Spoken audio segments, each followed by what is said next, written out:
pujian dan ucapan syukur kami naikkan ke hadirat-Mu Tuhan. Benar Engkau Allah kami yang baik, yang telah melakukan perkara-Mu yang besar dan indah bagi jemaat-Mu, bagi BM Glory Permai. Wujudnya gereja ini sampai pada hari ini merayakan ulang tahun yang ke-12. Semuanya oleh karena anugerah Tuhan. Semuanya oleh karena Tuhan. Kami sebagai jemaat-Mu yang ada di sini memuji nama-Mu, memuliakan nama-Mu. Atas kesetiaan-Mu pada hari-hari yang silam, akan kami terus melihat kepadamu pada hari yang mendatang, bahwa kesetiaan-Mu tidak luput daripada kami. Kesetiaan-Mu itu akan kami alami. Keindahan kebaikan itu pasti kami alami oleh karena Tuhan kami dapat melakukan perkara yang indah.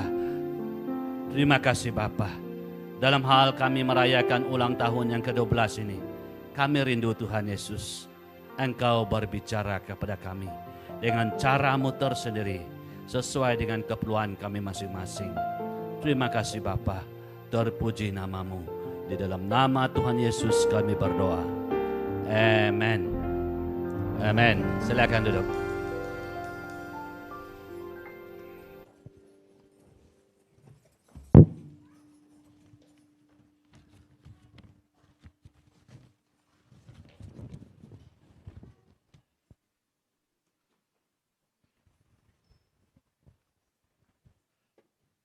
Segala pujian dan ucapan syukur kita naikkan kepada Tuhan, karena Tuhan telah memulakan gereja BM Glory Permai di tempat ini. Dan pada hari ini dia masih ada oleh karena anugerah Tuhan, oleh karena kasih Tuhan. Kita pulangkan segala pujian hormat kita kepada Tuhan dengan beri tepukan tangan untuk Tuhan.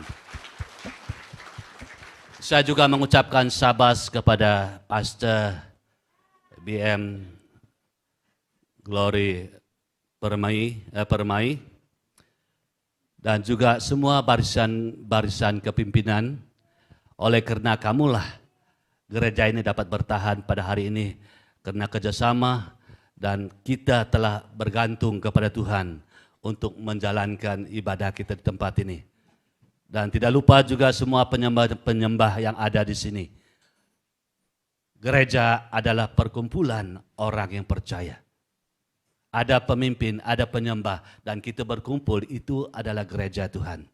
Jadi pada hari ini kita merayakan ulang tahun yang ke-12, karena ada orang telah eksis di tempat ini, karena bersatu hati menyembah Tuhan.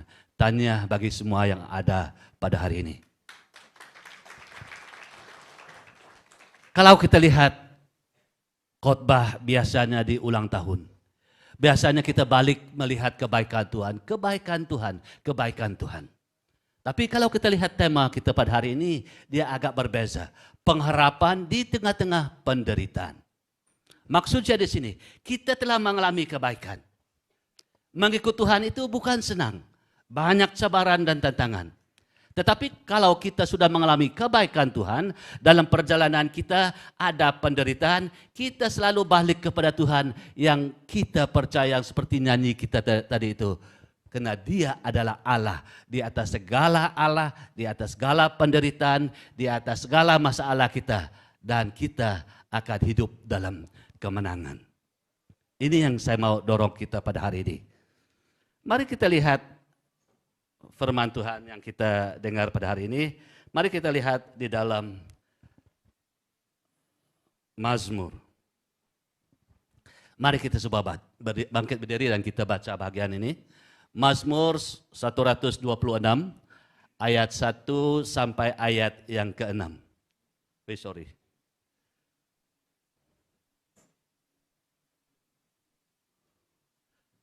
Mari kita baca bersama-sama, 1, 2, 3. Ketika Tuhan memulihkan keadaan Sion, keadaan kita seperti orang-orang yang bermimpi. Pada waktu itu mulut kita penuh dengan tertawa, dan lidah kita dengan sorak-sorai. Pada waktu itu berkatalah orang di antara bangsa-bangsa, Tuhan telah melakukan perkara besar kepada orang-orang ini. Tuhan telah melakukan perkara besar kepada kita, maka kita bersukacita. Pulihkanlah keadaan kami, ya Tuhan, seperti memuli batang air kering di tanah Nengheb. Orang-orang yang menabur dengan mencucurkan air mata akan menuai dengan sorak-sorai. Orang yang berjalan maju dengan menangis sambil menabur benih pasti pulang dengan sorak-sorai, membawa berkas-berkasnya. Silakan duduk. Kalau kita lihat bahagian Mazmur 126. Mazmur ini biasanya dikaitkan sesudah balik pada pembuangan. Kalau kita melihat sejarah Israel, pasal 28 dari Perjanjian Lama, dari Ulangan pasal 28. Tuhan katakan, waktu mereka diangkut keluar daripada Mesir ke tanah yang dijanjikan oleh Allah, Tuhan menasihatkan mereka, kalau kamu setia kepadaku, kamu akan tetap tinggal di tanah ini dan berkat akan mengalir kepadamu. Tetapi kalau tidak, kamu akan dibuang ke dalam negara orang lain, pembuangan, dan kamu akan menderita. Oleh karena ketidaksetiaan orang Israel ini ataupun Yehuda ini, mereka dibuang ke Babel. Waktu mereka dibuang ke Babel, lalu cukup masanya kira-kira 70 tahun. Mereka dihantar Tuhan balik lagi kepada negara asal mereka. Lalu nyanyian ini dicipta. Kalau kita lihat di sini, dikatakan di sini, waktu Tuhan membawa mereka balik ke Sion. Dua perkara yang kita lihat di sini yang akibat daripada Tuhan membawa mereka ke Sion. Sorry, tunggulah.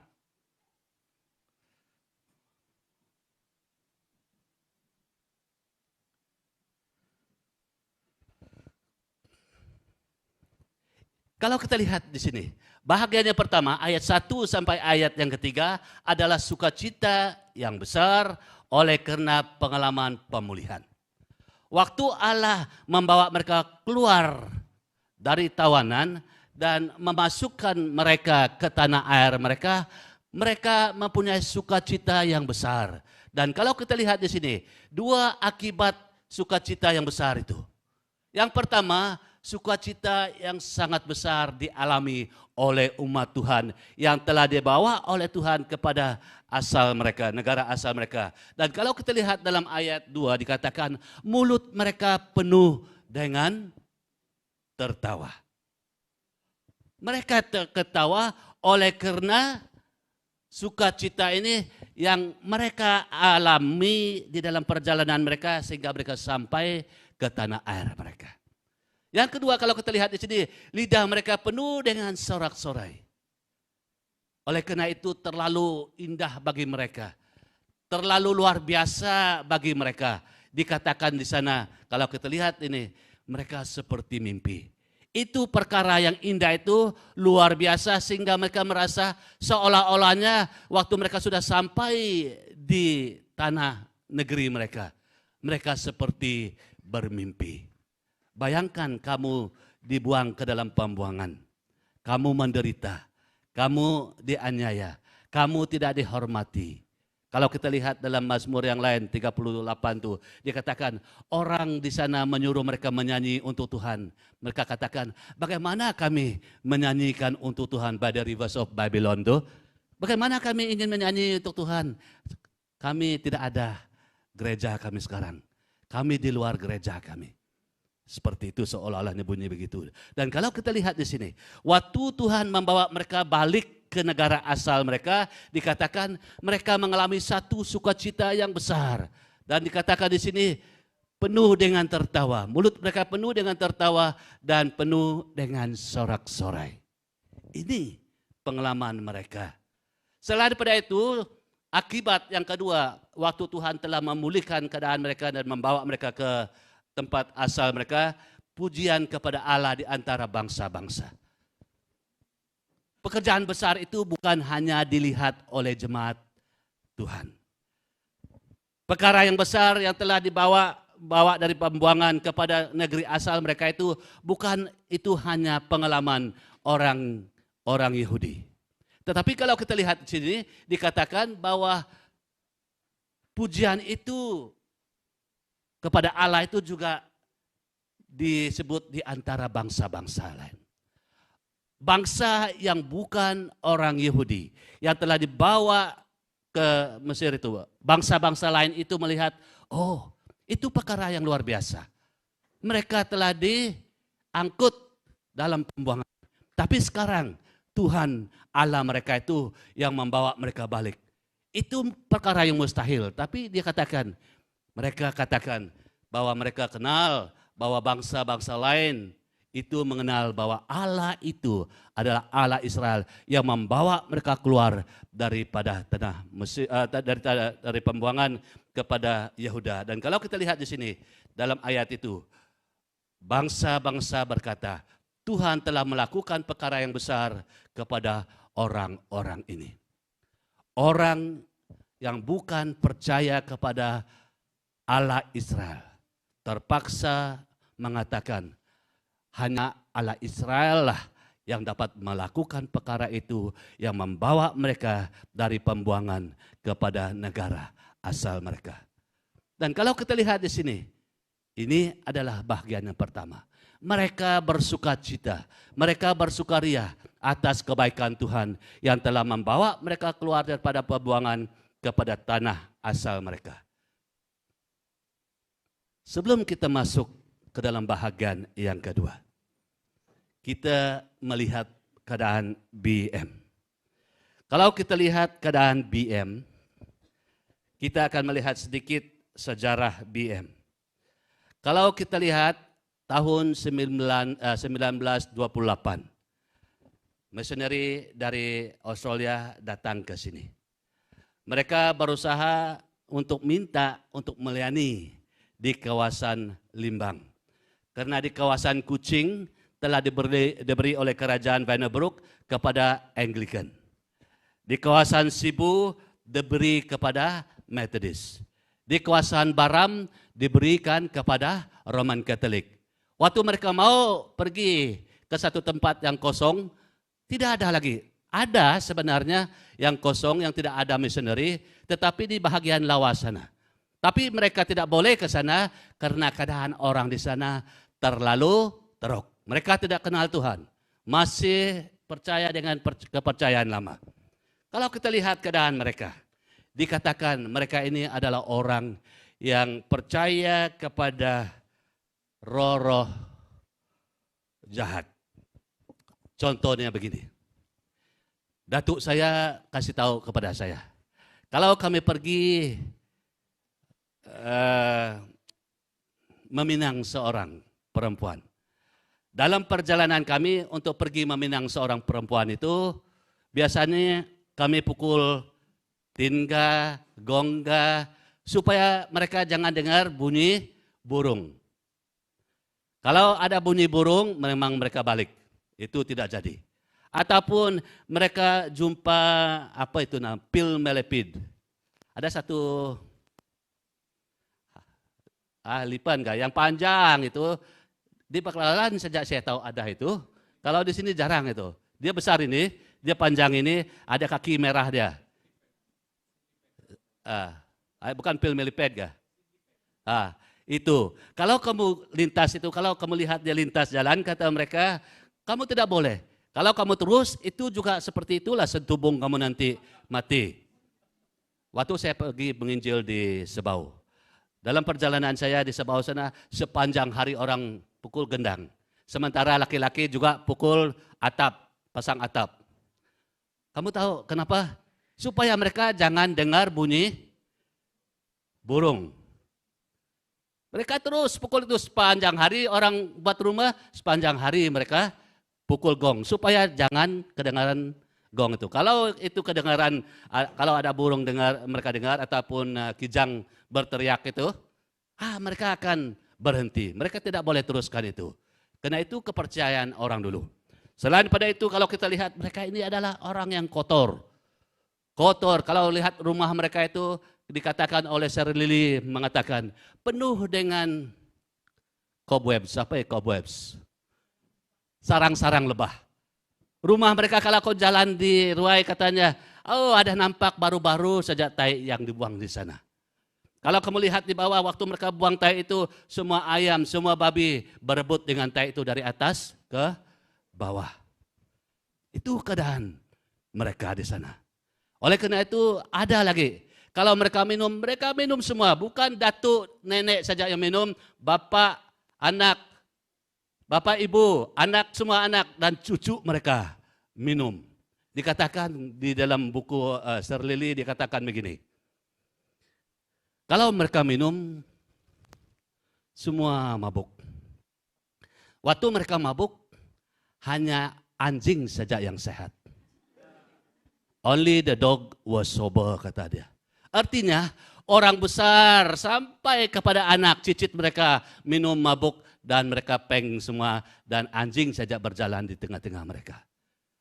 Mereka kuat. Dikatakan dalam 300 lebih hari dalam 1 tahun mereka mabuk 100 hari. Selain pada itu, kalau kita lihat kotor juga mereka itu. Kalau ada orang mati dikatakan di sana. Kalau orang mati, mereka membeli tajau yang besar itu, mereka potong tengah-tengah dia. Lalu masukkan orang itu ke dalam tajau itu, mereka ikat. Kata hubung dulu, dia ikat dia begini. Ikat dia begini, dan simpan di sana, baru mereka buat manik, disimpan di dalam tajau. Kata James Deegan, semua bangsa lain kata dia, mereka buat begitu juga. Tapi mereka buat satu rumah kecil di belakang rumah dan simpan tajau orang itu di sana sampai buruk. Tapi lun bawang kata dia, mereka simpan di dalam satu bilik di dalam rumah mereka. Mereka bor di bawah tajau itu supaya air yang hijau itu akan turun ke tanah, kata mereka. Tadi dibiarkan buruk di dalam rumah sendiri. Itu kotor sangat. Selain pada itu ada satu permainan yang mereka suka betul.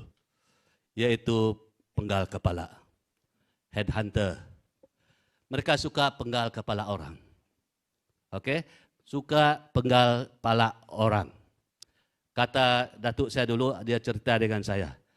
Kalau kamu pergi meminang pun, kata dia, kadang-kadang orang meminta kepala musuh dia. Contoh dia, Pak Justin ada anak laki-laki. Dia mau satu anak perempuan. Lalu kata dia, orang yang anak perempuan ini, kalau betul kau mau dengan anak saya ini, kau ambillah kepala Pastor Bina sana itu. Dia itu musuh saya.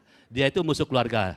Pergilah dia ambil kepala si Bina di sana itu untuk diberi kepada menantu anak dia nantilah, begitu. Jadi itu keadaan dia. Kalau dikatakan oleh Sir Lily, dengan James Deegan pun kata sama juga. Orang lain buat itu karena musuh, tapi lumbawang itu buat dia suka-suka hati. Lebih daripada, kalau dia mau pergi, dia pergilah potong kepala orang lain. Begitu cara dia. Itu satu permainan dia, kata mereka. Kalau kita lihat di sini, waktu Tuhan mengubahkan mereka. Dalam sekelip mata Tuhan mengubahkan dari tahun 30 lebih, 37 ke atas, Tuhan mengubahkan orang ini. Ada satu orang yang bernama Stanford Young. Dia pernah pergi ke sana sebelum mereka bertobat. Dan dia katakan tidak ada masyarakat di dalam dunia ini boleh mengubahkan bangsa ini. Kata dia, waktu dia pergi, waktu mereka kenal Tuhan, Tuhan mengubah mereka ini. Mereka percaya, bukan saja 1-2 orang percaya. Mereka sekampung mass conversion. Mereka berubah, semua mereka berubah. Sehingga dia katakan, waktu dia pergi melihat dalam perjalanan yang melihat mereka kedua kalinya, dia katakan, hai, betul-betul Tuhanlah yang ada dengan misioneri yang mengubahkan kehidupan mereka ini. Yang sebenarnya satu masyarakat di dunia ini pun tidak boleh mengubahkan mereka. Hanya Tuhan yang dapat melakukan itu. Waktu Pendeta Sapu jumpa dengan Vannerbroek, Vannerbroek katakan begini kepada Tuan Sapu. Tuan Sapu, kata dia, kamu telah membawa satu perubahan yang paling singkat berbanding dengan kerajaan Bruk yang lama sudah sini, dengan mengubahkan kehidupan mereka ini. Dan kami tahu yang ada di dalam lapangan itu adalah Tuhan. Kalau kita lihat di sini, waktu Tuhan mengubahkan kehidupan mereka, bukan saja orang percaya itu saja yang diubah dan mengalami melihat perubahan itu, bangsa-bangsa lain. Kerajaan pun menyatakan, oh kalau tidak Tuhan, mereka ini tidak berubah. Tuhanlah yang mengubah. Dan kalau kita lihat ini tadi, bukan hanya dikatakan, kuasa Tuhan itu dikatakan di dalam antara bangsa-bangsa itu saja, tapi dikatakan oleh bangsa-bangsa lain. Dan kalau kita lihat sejarah SIB, itu sudah jadi. Telah mengalami perubahan oleh karena Tuhan, dan mereka katakan, Tuhanlah yang saja yang dapat melakukan perubahan itu. Manusia tidak dapat lakukan itu. Kita pindahkan kepada bahagian yang kedua. Kalau kita lihat bahagian yang kedua, sebelum kita lihat kepada dua ini, dan lalu kita bertanya, 12 tahun BM Permai di tempat ini. Dan saya percaya melalui pelayanan pastor, melalui pelayanan pemimpin-pemimpin, banyak orang yang merasa dia telah diubah, dia telah dibangun di tempat ini dengan dasar iman yang teguh. Sehingga kita rasa, oh kalau saya tidak ke gereja dulu, saya pasti hidup saya tidak berkenan di hadapan Tuhan. Oleh karena pelayanan Tuhan itu mengubahkan kehidupanmu sehingga kau katakan, itulah Tuhan yang kami percaya di tempat BM Glory Permai ini. Tuhanlah yang mengubah. Pengalaman itu dialami oleh semua kita. Dan saya percaya Tuhan telah dipuji. Allah telah dimuliakan oleh karena Dia telah melakukan perkara yang besar di tengah-tengah BM Glory Permai yang ada di sini. Baik dia secara gereja, baik pun dia di dalam keluarga kita, Tuhan telah melakukan perubahan daripada yang jahat, daripada yang tidak baik kepada yang baik. Oleh karena ada pelayanan Tuhan di tempat ini. Dan saya percaya Tuhan telah melakukan perkara yang indah melalui gereja ini. Kalau kita lihat bahagian yang kedua, sesudah mereka sampai di tempat mereka, mula-mula itu mereka bersuka cita oleh karena Tuhan telah membawa mereka balik. Mereka mengatakan itu satu pengalaman yang luar biasa. Tapi kalau kita lihat dari ayat yang keempat, mulai ada satu perubahan dari ayat yang keempat. Dan kalau kita lihat di sini, yang menjadi tema dia, doa untuk pemulihan yang sepenuhnya terjadi. Benar, Tuhan telah membawa mereka. Tuhan telah melakukan perkara yang besar, yang melampaui pengalaman mereka. Tapi waktu mereka sampai di tempat mereka, mulai mereka merasa, oh kita perlu pemulihan yang sepenuhnya terjadi. Tuhan telah memulihkan keadaan kita, tapi pemulihan itu akan terus kita nikmati. Dan kalau kita lihat di sini, mereka tertekan dan meminta Tuhan melakukan perkara yang lebih besar lagi. Tuhan telah melakukan yang besar. Mereka terus melihat kepada Tuhan untuk lebih besar lagi, pengalaman yang lebih besar. Kalau kita lihat dalam ayat 4, dia katakan, pulihkanlah keadaan kami ya Tuhan, seperti memulih batang air kering di tanah Negeb. Di Negeb sana ada satu batang air. Musim hujan dia penuh. Tapi musim kemarau dia kering. Sama seperti what is desert? Padang pasir. Dia sama seperti padang pasir. Karena sungai itu tengah-tengah padang pasir. Musim tidak hujan memang dia kering seperti padang pasir. Tapi kalau musim hujan, kalau hujan datang, dia dipenuhi dengan air. Tanah Negeb ini dipenuhi dengan air dan melimpah kepada tebing-tebingnya untuk memberikan makan atau meminum air itu kepada mungkin ada tumbuhan kah? Itu yang kita lihat. Dan kalau kita lihat di sini dia katakan, pulihlah keadaan kami seperti memulihkan batang air di tanah Negeb. Tanah Negeb ini musim kemarau dia kering. Tapi kalau musim hujan dia melimpah banjir dan itu boleh menghasilkan tumbuhan di sekeliling itu. Dan kalau kita lihat di sini, pulihkanlah, Tuhan pulihkanlah kami.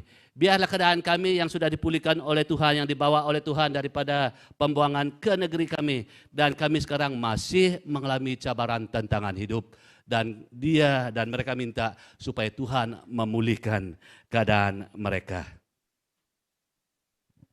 Kalau kita lihat di sini, biarlah yang kembali dibebaskan dari tekanan.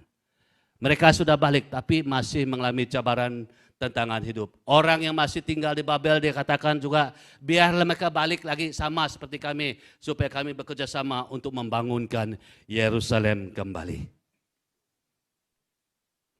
Ini yang kita lihat. Lalu kita lihat kepada BM. Kalau kita lihat sejarah BM, sesudah mass conversion daripada tahun 1937 sampai ke 40 lebih. Kalau kita lihat, semua orang di sebelah lawas sudah menjadi orang percaya. Termasuk dia turun kepada Bario, turun kepada Baram, dan sudah itu dia terus ke Belaga. Itu terjadi. Tetapi sesudah mereka percaya kepada Tuhan, ada satu perkara yang terjadi juga yang membuat mereka sama seperti pengalaman orang yang telah dibawa daripada pembuangan ke tanah air mereka. Kalau kita lihat sejarah BM, yang pertama kalau kita lihat dari tahun 1940 sampai 1970. Di sini kita lihat bahwa mereka mulai meninggalkan Tuhan. Kalau kita lihat di sini, satu penyebab dia adalah peperangan Korea. Peperangan Korea memerlukan banyak getah. Jadi oleh karena itu mereka memerlukan banyak getah, sehingga mereka yang menanam getah itu kaya dalam hari itu saja. Lalu kalau kita lihat di sebelah perusahaan hilir, karena mereka menanam getah, mulailah mereka meninggalkan Tuhan. Mereka ambil anak mereka yang sekolah Injil itu, yang pergi sekolah Injil, ambil mereka balik untuk tolong mereka menoreh getah.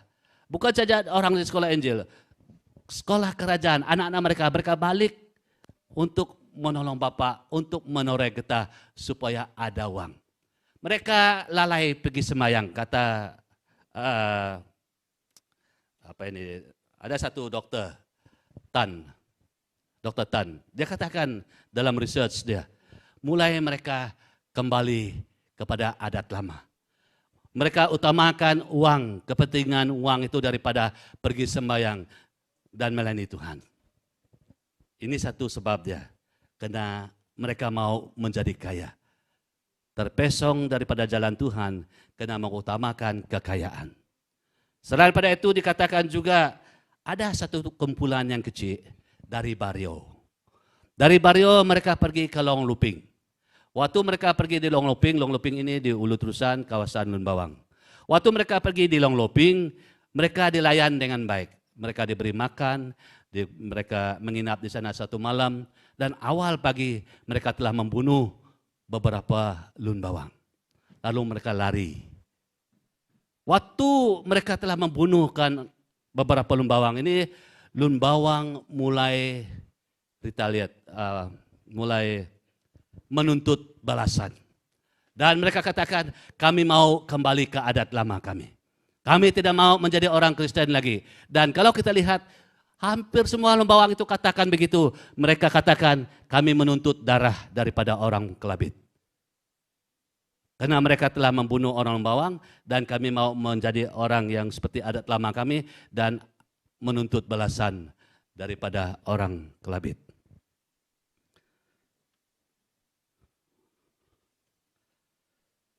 Banyak cerita yang membuat mereka. Yang ketiga, dikatakan dalam satu buku yang saya baca, ini yang dikatakan di sana. Minta maaf, saya baca dia dalam bahasa Inggris lah. At this time too, they began to backsliding and compromise with paganism. Mereka ini adalah orang di Pak Matang, Tang Lepadan, Long Long Tengua, Long Litong, dan juga Baklalan. Oleh karena itu, misioneri katakan, kami memerlukan mereka ini kembali kepada Tuhan. Kami mau mereka mengalami satu kebangunan rohani lagi yang memulihkan keadaan. Kami sendiri, kami tidak dapat mengubahkan mereka lagi. Tapi dia katakan, hanya harap kebangunan rohani terjadi di tengah-tengah mereka ini. Lalu mereka menulis surat kepada semua sponsor mereka. Dikatakan di sana, mereka minta supaya seluruh orang yang mengenal BM pada masa itu berdoa, berpuasa untuk BEM, karena kebanyakan BM sekarang sudah mulai meninggalkan Tuhan.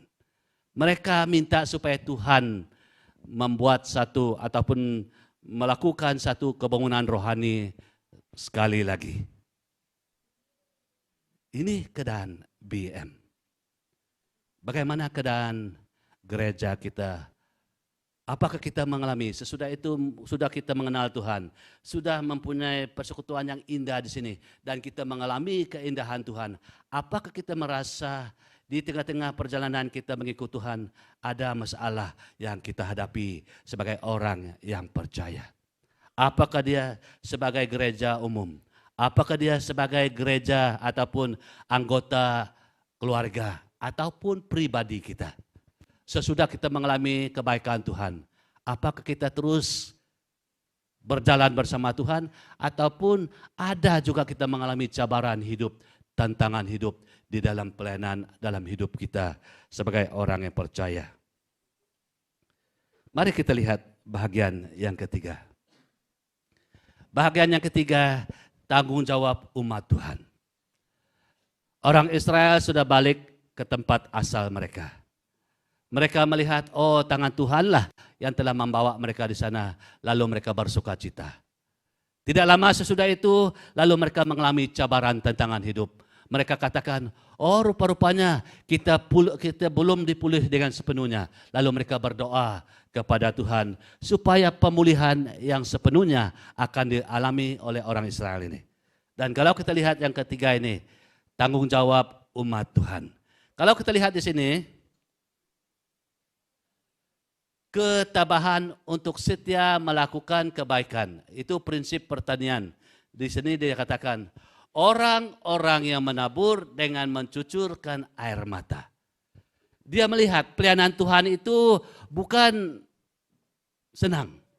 Dia akan mengalami cabaran dan tantangan hidup dalam perjalanan kita melayani Tuhan. Dan kalau kita lihat di sini, tanggung jawab kita sebagai orang yang percaya, orang sebagai pemimpin gereja adalah tanggung jawab kita ketabahan untuk setia melakukan kebaikan. Saat kita, di sini dia katakan, saat kita mengalami cabaran itu, kita menabur.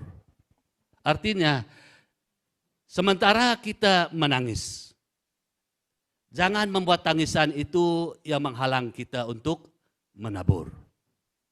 Kita menangis oleh karena susah, penderitaan yang kita alami, tapi sementara kita menangis itu kita mesti menabur. Jangan menghalang, penaburan itu dihentikan oleh karena kita menderita.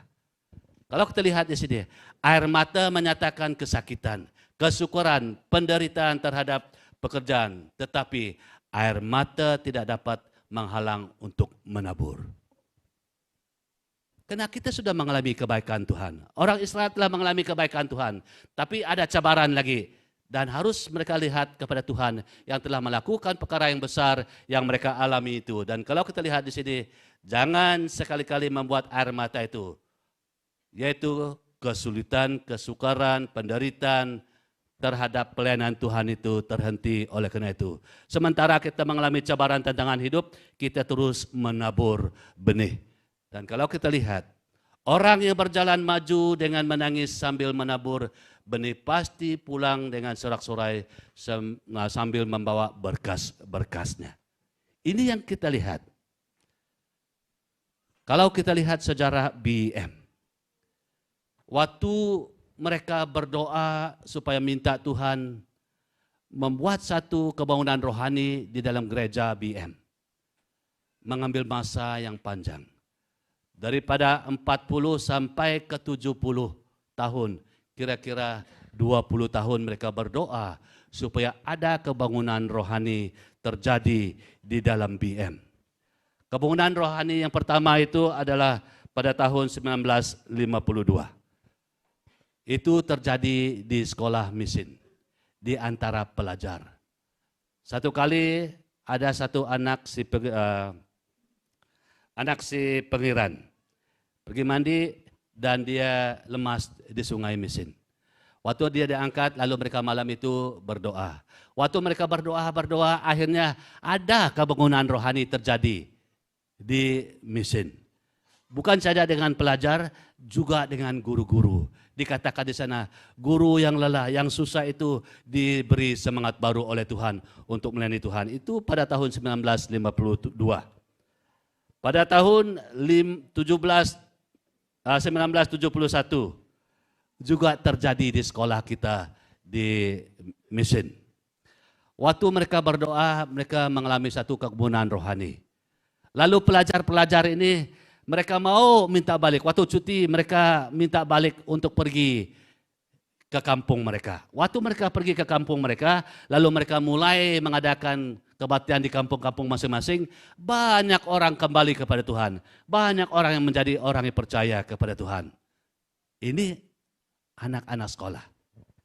Dan kalau kita lihat pada tahun 1971, terjadilah satu kemenangan rohani yang ada di Bario.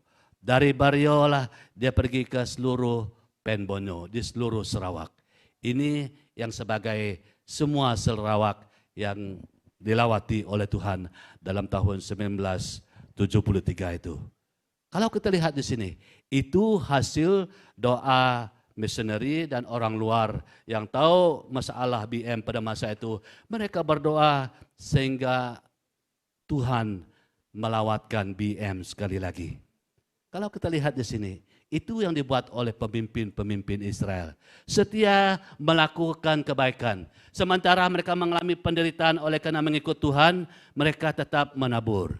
Artinya, jangan berhenti melayani Tuhan dengan baik, walaupun kita mengalami cabaran, tantangan hidup dalam pelayanan kita. Sebagai pemimpin gereja, berapa kalikah kita menangis? Apa yang kita tangisi? Apakah yang telah kita ratapi sebagai pemimpin gereja? Ataupun sebagai kepala keluarga? Saya tahu dalam hal kita melayani Tuhan, dalam hal kita membawa keluarga kita dekat kepada Tuhan, kita akan mengalami cabaran, tantangan hidup. Apa yang kita ratapi selama ini? Dan sampai kepada 12 tahun kita ada di sini, masih kita mengalami kesulitan itu. Jangan berhenti. Kalau kita lihat di sini,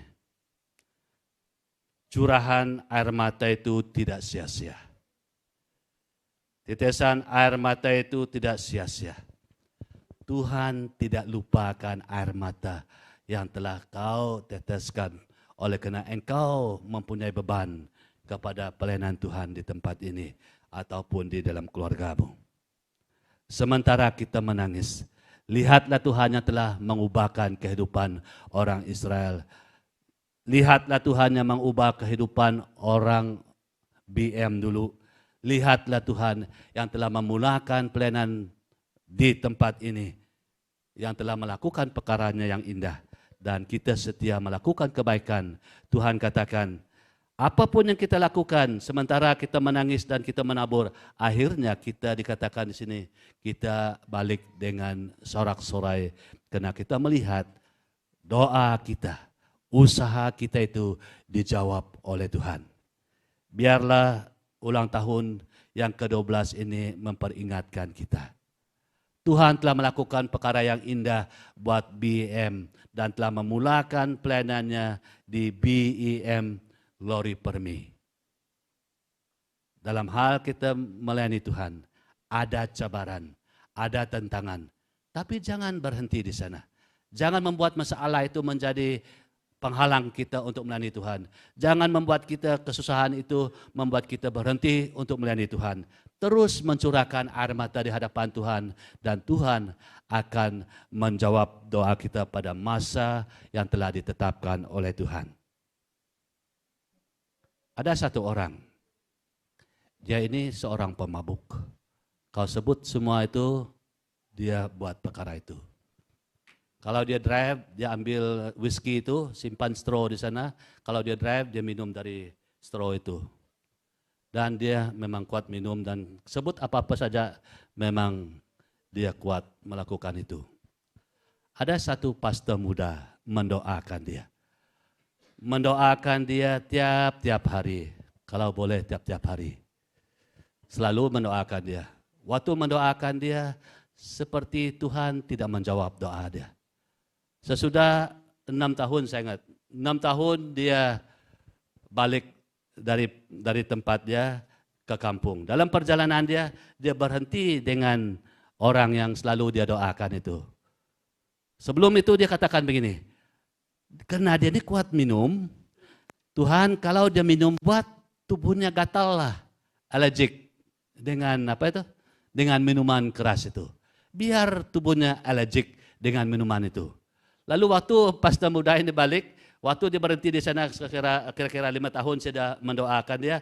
Waktu dia sampai di sana dia katakan, mari kita jumpa kawan lama kita doa, kata mereka, kata orang yang didoakan. Waktu dia pergi ke sana, ke rumah kawan mereka itu, lalu mereka katakan, kita minum dulu lah. Apa yang diberi itu adalah minuman keras dan semua ini. Lalu dia katakan begini, saya tidak dapat minum lah. Kenapa? Kalau saya minum sekarang macam allergic saya dengan minuman, gatal semua tubuh saya. Lalu orang yang mendoakan dia tuh, rupanya Tuhan jawab doa saya. Sekarang dia gatal kalau dia minum itu. Dia ada semangat lagi untuk mendoakan dia. Tapi kehidupannya masih begitulah. Hanya minuman itu sudah dihentikannya sedikit. Dia masih berdoa karena dia semangat. Karena Tuhan menjawab doa dia. Satu ketika orang ini yang dia doakan itu buat reban ayam. Waktu dia buat reban ayam itu orang yang mendoakan itu pergi dengan dia. Kata dia begini, saya lihat kau ini sebenarnya ada karunia apa kau ini? Karunia memimpin. Karunia memimpin. Tapi oleh karena kehidupanmu tidak sesuai dengan kepimpinan itu sebab orang mungkin tidak pilih kau menjadi pemimpin. Lalu kata pendoa itu, kalau kau ini berhenti untuk membuat kerja dunia ini yang tidak baik itu, kata dia, pasti kau ini akan menjadi pemimpin. Satu ketika, ada satu kebenaran rohani di tengah-tengah bapak muda.